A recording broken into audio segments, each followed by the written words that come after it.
I have no idea what my real name is. The lady at the DMV stared at my license for way too long before looking up at me with this confused expression that made my stomach drop. This expired 6 years ago, she said, tapping the plastic card against her counter. I know, I said. That's why I'm here. I need to renew it. She typed something into her computer, frowned, then typed again slower like maybe she'd made a mistake the first time. Your name isn't coming up in the system at all. I shifted my weight from one foot to the other because the line behind me was getting long and I could feel people staring. I just need to update my address too, I explained, trying to keep my voice calm. Can you do both at once? She typed again, her frown deepening with each keystroke. There's no record of this license number. Not expired, not suspended, just nothing. Like it never existed. That's impossible, I said, my voice coming out sharper than I intended. I've had that license since I was 16. I've been pulled over before. Cops ran it and it was fine. She called over her supervisor without answering me, and this thin man with wire-rimmed glasses came over and took my license from her hand. He examined it under some kind of special light that made the edges glow, turning it over several times while I stood there feeling my face get hot. This is a real license, he confirmed, looking at me with genuine confusion. The security features are all correct. It was definitely issued by the state. But, he turned to his computer and typed in the number himself. The license number doesn't exist in our database. It's like someone issued this license and then went back and completely erased any record of it ever being created. How is that even possible? I asked, my hands starting to shake. He shrugged and handed the license back to me. Government database error, maybe? It happens sometimes with older records. System migrations can corrupt data.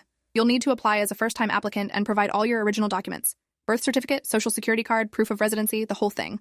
But I drove here, I said, looking down at the invalid license in my hand. If this license doesn't exist in your system, doesn't that mean I've been driving illegally for 6 years? The supervisor looked uncomfortable and glanced at the growing line behind me. Technically, yes, but you obviously didn't know. Just get your documents together and come back. We'll get you sorted out. I left the DMV in a daze and sat in my car for 10 minutes just staring at my steering wheel. My phone buzzed with a text from my boss asking where I was because I was supposed to be at work an hour ago, but I couldn't make myself drive yet. At home that evening, I pulled out my file cabinet and started going through everything. My birth certificate was right where it always was, tucked into a folder with other important documents. But when I actually looked at it, really examined it closely for the first time in years, something felt wrong. The paper was too new, too crisp and white for a document that was supposedly 23 years old. My parents' birth certificates that I'd seen before were yellowed and soft, but mine looked like it had been printed last month. I held it up to the light from my desk lamp and noticed the official seal looked slightly smudged, like someone had photocopied it and the toner hadn't set quite right. I called my mom while staring at the birth certificate, my heart starting to pound. Hey, where exactly was I born? I tried to keep my voice casual. St. Mary's Hospital, she answered immediately, but there was something too quick about her response. Why are you asking about this now? Just updating some records at the DMV, I said. They need all my original documents. What city was St. Mary's in again? There was a pause that went on too long, just dead air on the phone while I counted the seconds. Columbus, honey, she finally said. Why all these questions? I pulled up Google on my laptop and typed in St. Mary's Hospital Columbus while she was still talking. The first result was a historical society page about closed hospitals. St. Mary's Hospital had shut down permanently in 1997, 5 full years before I was supposedly born there in 2002. Mom, I said, trying to keep my voice level. St. Mary's Hospital in Columbus closed in 1997. I'm looking at the website right now. Another pause. Longer this time. Different St. Mary's, she said. There were 2 hospitals with that name in Ohio. Which one? I pressed, already searching for a second St. Mary's and finding nothing. She got defensive, her voice rising slightly. I don't remember every single detail from 23 years ago. You were born, that's what matters. The hospital did its job. Why are you interrogating me about this? But when I tried to push for more specifics about the hospital, the doctor, anything concrete, she said she had to go help Dad with something and hung up before I could ask another question. I sat there staring at my phone for a long time before I pulled out my social security card from the same folder. The number format looked right, the card looked official, but I'd never actually verified it was real.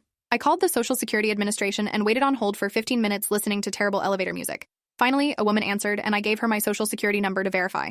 She put me on hold again, and when she came back, her tone had completely changed from bored bureaucrat to suspicious investigator. Ma'am, this social security number is showing up in our system as issued to someone else entirely, she said slowly. Someone who died 8 years ago. That's identity theft. You need to report this immediately and apply for a new number with proper documentation. But I've been using this number my whole life, I said, my throat getting tight. I used it for school enrollment, for my first job at 16, for college applications, for everything. How is this possible? The woman's voice got more serious. How old did you say you are? 23, I told her. And you're telling me you've been using a deceased person's social security number since childhood? She went quiet for a moment. I'm transferring you to our fraud department. You need to speak with an investigator. I hung up before the transfer went through because my hands were shaking too badly to hold the phone anymore. I set it down on my desk and just sat there trying to breathe normally while my mind raced through every implication. I pulled up Google again and started searching for myself. My name plus my birthday. Nothing came up. Not my high school graduation. Not any old social media posts. Nothing. I tried my name plus my high school. Still nothing. I had friends from high school on Facebook, people I talked to regularly, but when I went to my own profile and scrolled back, my oldest posts only went back about 3 years. Everything before that was just gone like I hadn't existed. I called my best friend from high school, Violet, trying to keep my voice steady. Hey, random question, but do you have any photos from our graduation? Sure, she said. Why? I lost all mine when my old laptop died. I lied. Can you send them to me? She said she'd look through her files and send them over. An hour later, my phone buzzed with a message containing a link to a shared photo album. I opened it and started scrolling through dozens of photos from graduation day. There was Violet in her cap and gown. There was Kayla hugging her parents. There was David throwing his cap in the air. All our friends, our teachers, the ceremony, everything. I scrolled through 47 photos twice. I wasn't in a single one. I called Violet back immediately. Why am I not in any of the graduation photos? What do you mean? Her voice sounded genuinely confused. We graduated together. I can see you, me, Kayla, David, everyone else, but I'm not in any of them. Look again. She was quiet for a moment, and I could hear her clicking through the photos. That's weird, she finally said. I could have sworn you were in some of these. Maybe you left early? I had to be in some photos, Violet. We were best friends. We took photos together. She hesitated, and that hesitation made my stomach drop. I mean, we've been friends for like 3 years, right? Since we met at that party sophomore year of college? No, I said, my voice rising. Since sophomore year of high school. We had English together with Mrs. Hartman. We did that Romeo and Juliet project together. Remember? I don't remember that class, she said slowly. I don't remember you in high school at all. I remember meeting you at Logan's party when we were 20. You were wearing that blue dress. That's when we became friends. My chest got tight and I couldn't breathe right. That's not true. I have memories of us in high school. Clear memories. Maybe you're mixing me up with someone else? She suggested, her voice getting concerned. Are you okay? You sound really stressed. I hung up without answering and just sat there on my couch staring at nothing. My cat jumped up next to me and I petted her automatically while my brain tried to process what was happening. I stood up suddenly and went to my bookshelf, pulling out my high school yearbook from the second shelf. I'd looked at it a few times over the years, laughing at old photos and bad hairstyles. I flipped to the senior class section and started scanning the pages. Violet was there with her theatrical smile. David was there looking awkward. Kayla was there with her perfect hair. I went through every single page of seniors twice. My name wasn't listed anywhere. Not on the class roster, not under any photos, nowhere. I found all my friends, but I wasn't there. I called my mom again. She didn't answer. I called my dad. He picked up on the third ring, and I could hear the TV in the background. Hey, sweetie, what's up? Dad, I need you to tell me something. What's my real name? What kind of question is that? He sounded confused but not concerned yet. Your name is right there on your birth certificate. That birth certificate is fake, I said, my voice shaking. The hospital it lists closed before I was born. My social security number belongs to someone who died. I'm not in my high school yearbook. I'm not in any photos from graduation. What is my actual name? There was a long silence on the other end, and I could hear him breathing. Honey, where are you getting these ideas? I went to the DMV today, I said. My driver's license doesn't exist in their system. My social security number is fraudulent. I'm not in any records from high school. None of this makes sense unless my entire identity is fabricated. So I need you to tell me the truth. Who am I? Your name is on your birth certificate, he said, but his voice sounded weird. Flat, like he was reading from a script. That's not an answer, Dad. You need to calm down and stop inventing problems where there aren't any, he said, but I could hear something underneath his words. Not anger, but fear. I grabbed my keys and drove to my parents' house without calling first, breaking every speed limit on the way.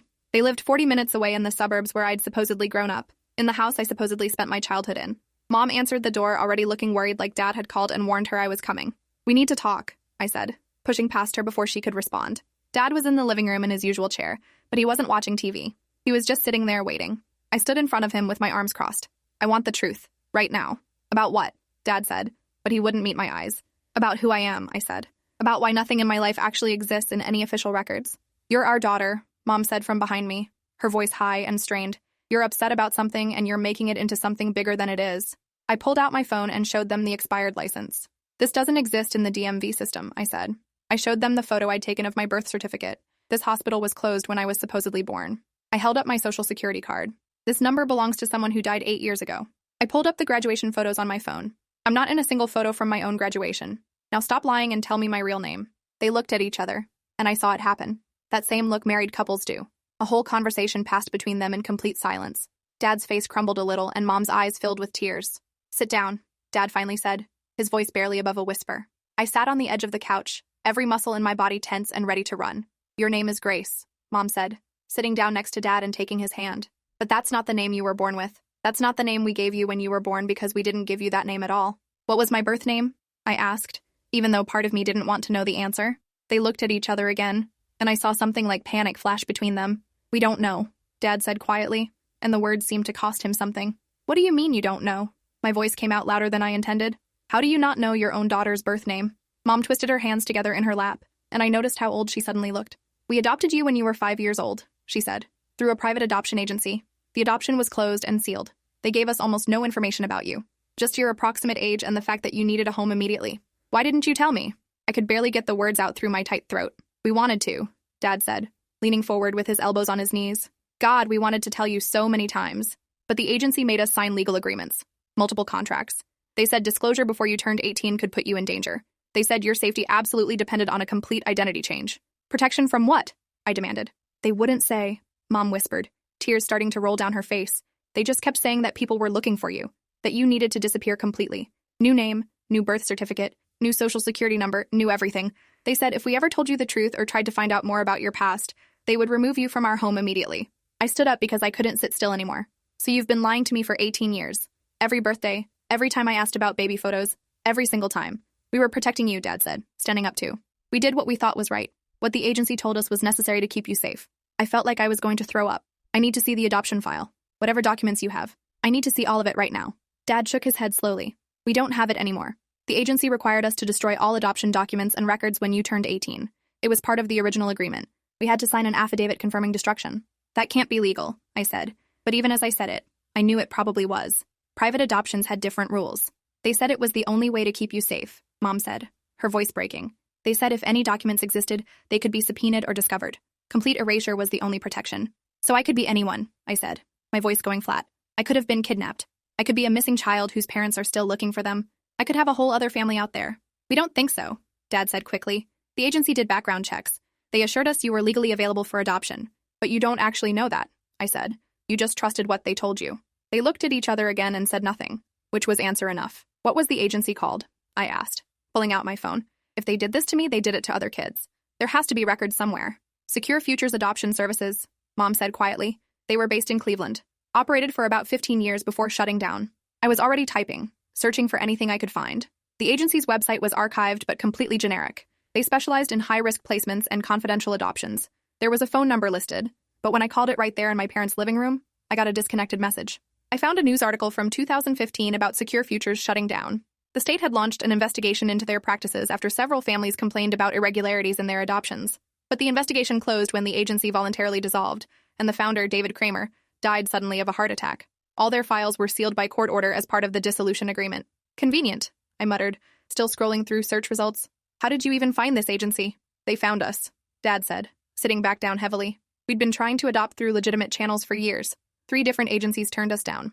Then one day we got a phone call out of nowhere from a man who said they had a child who desperately needed immediate placement. He said the situation was urgent and asked if we could come meet you that weekend." "That's so many red flags," I said, looking up at them. "You had to know something was wrong." "We were desperate," Mom said, her voice barely audible. "We'd wanted a child for so long. And when we met you, you were so small and scared and sweet. You had these big eyes and you wouldn't talk to anyone. You just held this stuffed rabbit they'd given you. We fell in love with you immediately. So you ignored every warning sign because you wanted a kid," I said, and I knew I was being cruel, but I couldn't stop. They both flinched.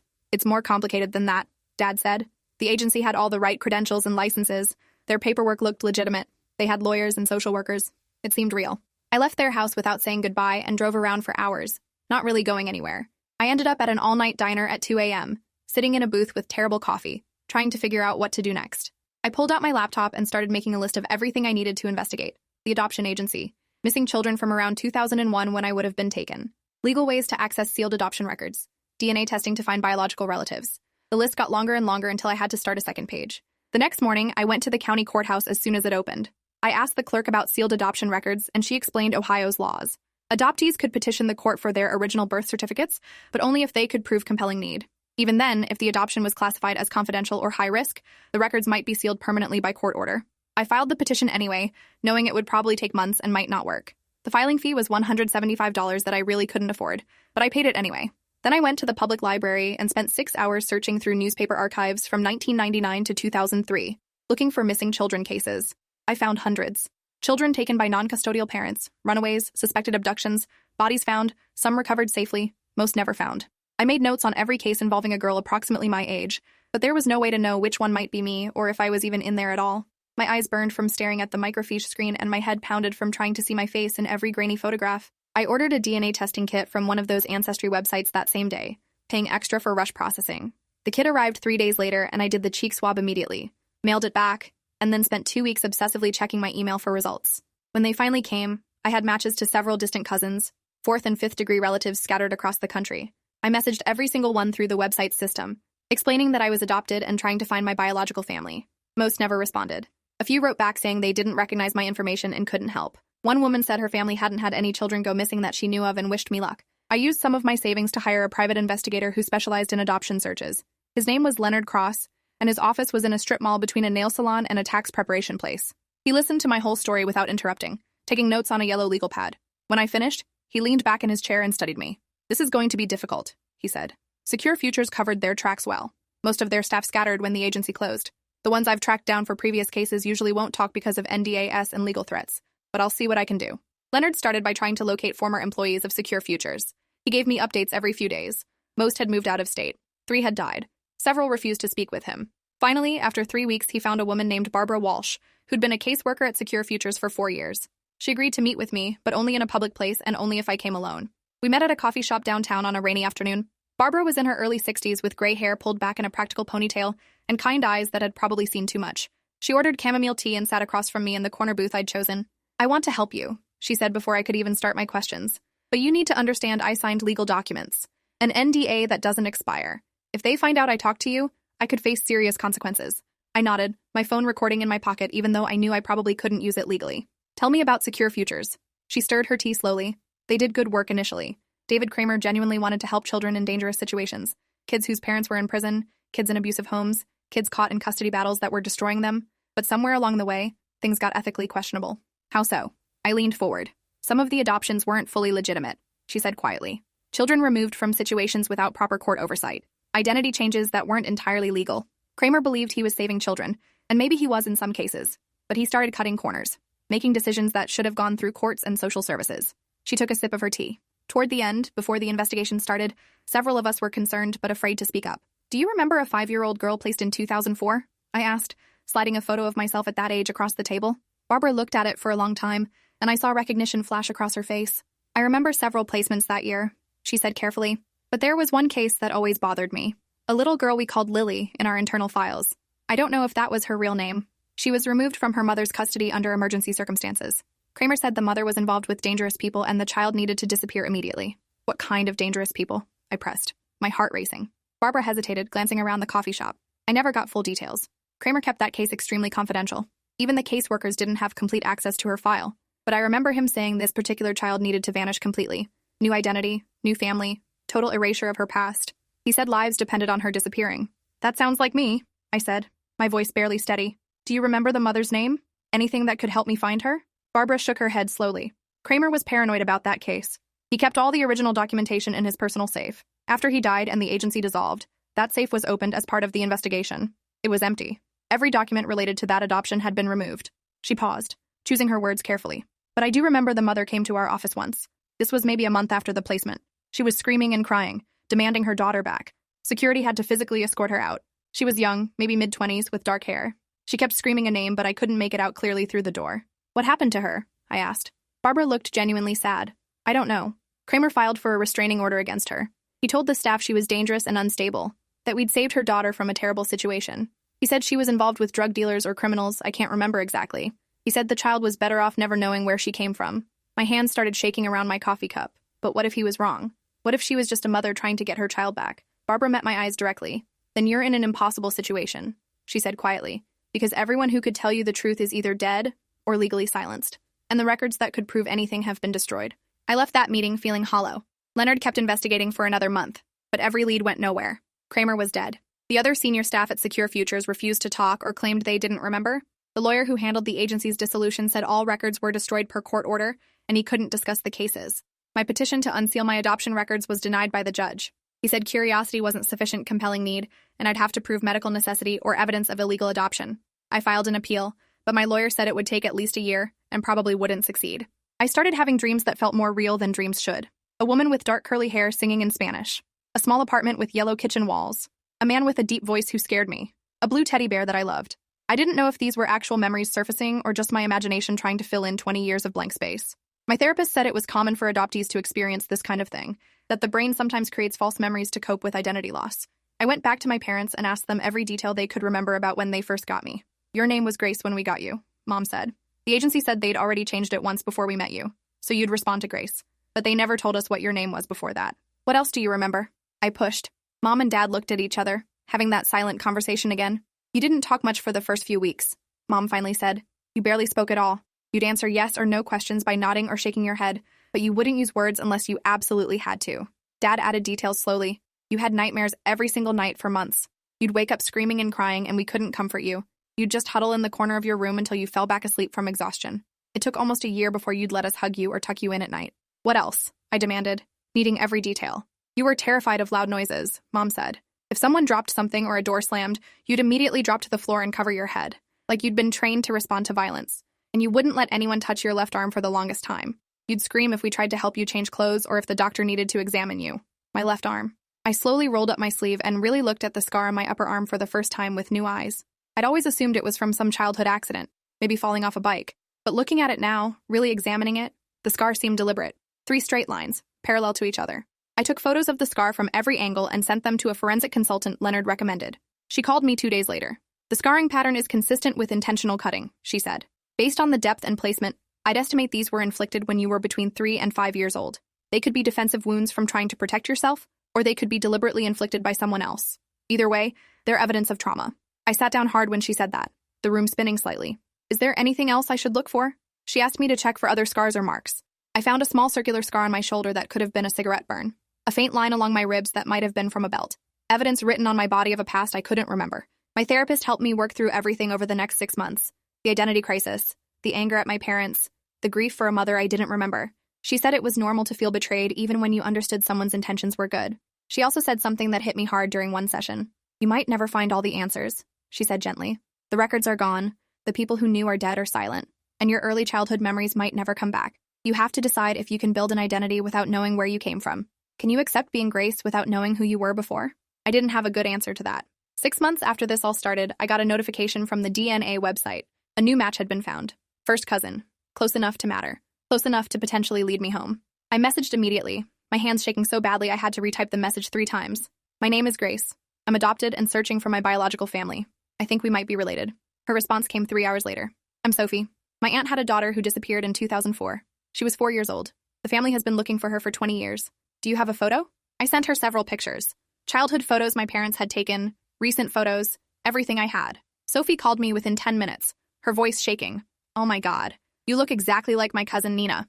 Like exactly. We need to meet. Can you come to Cleveland? I drove there the next day, taking off work without explanation. We met at a restaurant downtown, and Sophie brought her mother and her aunt Elena. Elena was small with dark curly hair going gray and eyes that looked just like mine. When she saw me walk in, she stood up so fast her chair fell over backward. She put her hand over her mouth and just started crying. I sat down across from her, my heart pounding so hard I thought everyone could hear it. Tell me about Nina, I said. My voice came out steady, even though my hands were shaking. Elena pulled out a photo album from a bag at her feet. Baby pictures? Toddler pictures? A little girl with dark hair and my same eyes. You were born Nina Isabel Rivera on March 15th, 2000, not 2002 like your current birth certificate says, she said, her voice breaking on every word. You were my first baby, my only baby. You loved music and dancing. Your favorite food was macaroni and cheese. You had this little blue teddy bear you took everywhere. The blue teddy bear. I remembered that from my dreams. What happened? I asked, even though I was afraid of the answer. Elena wiped her eyes with a napkin. Your father was Daniel Rivera. We met when I was 18, too young and too stupid to see who he really was. By the time I realized he was involved in dealing drugs and running with dangerous people, I was pregnant with you. I tried to leave him when you were 2, but he threatened to kill me if I took you. So I stayed for 2 more years, trying to protect you, trying to find a way out. She showed me more photos. Me at age 3 sitting on a woman's lap. Me at age 4 blowing out birthday candles. Finally, when you were 4, I got the courage to leave, Elena continued. I took you and ran to a women's shelter in Akron. I filed for emergency custody and got a restraining order. Daniel wasn't supposed to come anywhere near us, but he had connections, people who owed him favors, people who knew how to make things disappear. Her voice broke completely, including people. One day I dropped you at the shelter's daycare while I went to a job interview, she said. When I came back 2 hours later, you were gone. The daycare worker said a man came with official-looking paperwork saying he was from Child Services and there was an emergency. She let him take you. Just let him walk out with you. I called the police immediately, but they said it sounded like a custody dispute and I needed to handle it through family court. I told them my ex-boyfriend had taken you, that he was dangerous, but they said without proof of immediate danger, there wasn't much they could do right away.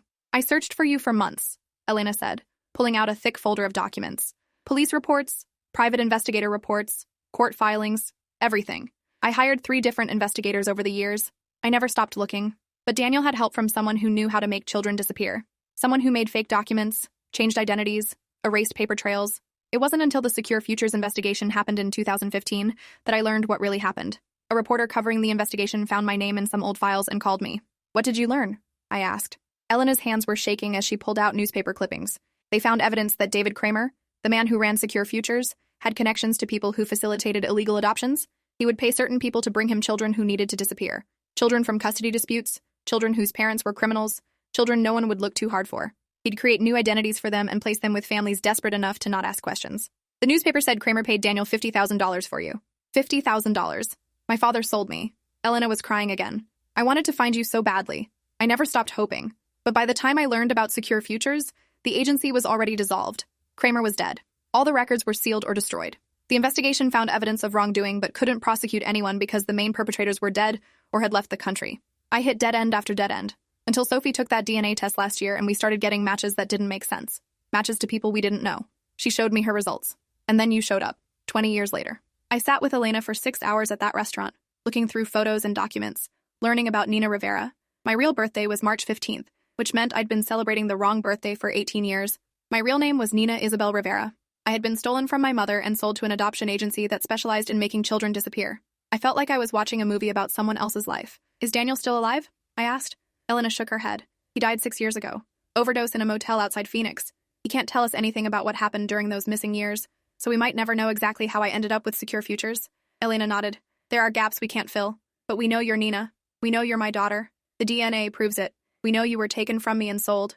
We know your identity was erased. The question is what happens now? That question stayed with me for months.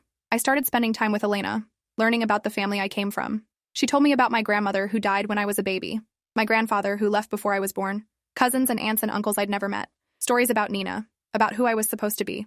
It felt like learning about a stranger who happened to have my face. Do you want us to call you Nina? Elena asked one day. We can call you whatever you want. I don't know, I admitted. I've been Grace for 20 years. I don't know how to be Nina. My relationship with my adoptive parents got complicated. They struggled with guilt about participating in what was essentially a trafficking operation, even though they didn't know. I struggled with anger that they'd ignored red flags because they wanted a child so badly. We went to family therapy together. The therapist helped us talk through everything. They love you, the therapist told me during a solo session. They made mistakes, but their love for you is real. Can you hold both things as true? Your parents bought you from traffickers and they raised you with love. Both things are true. I didn't know if I could, but I was trying. Leonard helped me petition to have my legal name changed to Nina Grace Rivera. A compromise. A way to honor both lives, both identities. The judge approved it after I showed him all the evidence we'd gathered. My new driver's license says Nina Grace Rivera with my real birthday of March 15th, 2000. I'm actually 24, not 23. I lost 2 years somewhere in the erasure of my identity. I testified in federal court about Secure Futures practices as part of a larger investigation into adoption fraud and child trafficking. My testimony helped connect several cases and led to 3 arrests of people who'd worked with Kramer. They couldn't prosecute Kramer himself because he was dead, but they got some of his accomplices. Elena and I go to therapy together now, working through everything. She tells me stories about Nina, about my early childhood, and occasionally something triggers a real memory. The yellow kitchen walls, the blue teddy bear, the woman singing in Spanish. The pieces are coming back slowly, but with so many gaps that might never fill. I learned that identity isn't just a name or a birthday. It's everything. Your memories, your experiences, the people who shaped you, the way you see yourself. I'm both Nina and Grace now, both the daughter who was stolen and the daughter who was raised with love, both Elena's baby and my parents' child. Learning to hold both truths simultaneously has been the hardest thing I've ever done, but I'm learning. 2 years after that DMV visit that started everything, I legally reclaimed my original birth certificate. Nina Isabel Rivera, born March 15th, 2000, at Cleveland Medical Center. Mother, Elena Maria Rivera. Father, Daniel Rivera. My real history, my real beginning. I framed it and hung it on my wall next to a photo of my adoptive parents at my college graduation.